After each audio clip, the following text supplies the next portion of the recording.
வணக்கம். கோவை நீலகிரி செய்திகளுக்காக செய்திகள் வாசிப்பது சரவணன். உதகைக்குன்னூர் தேசிய நெடுஞ்சாலையில் அமைந்துள்ள ஃபன் சிட்டி குடியிருப்பு பகுதிகளுக்குள் நேற்று இரவு சிறுத்தை ஒன்று உலா வந்துள்ளது. வீட்டின் வாயிலில் அலங்காரமாய் தொங்கவிட்டிருந்த பூந்தொட்டிகளில் விளையாடிய சிறுத்தை சற்று நேரம் அப்பகுதிகளிலேயே சுற்றித் திரிந்து தனது இரையை தேடியுள்ளது. அதன் பிறகு மீண்டும் வனத்திற்குள் சென்றது.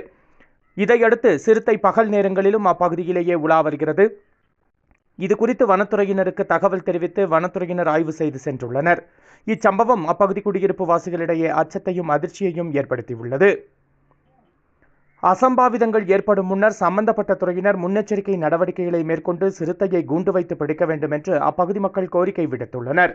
கோவை நீலகிரி செய்திகளுக்காக எமது சிறப்பு செய்தி ஆசிரியர் தமிழ் வெங்கடேசன்.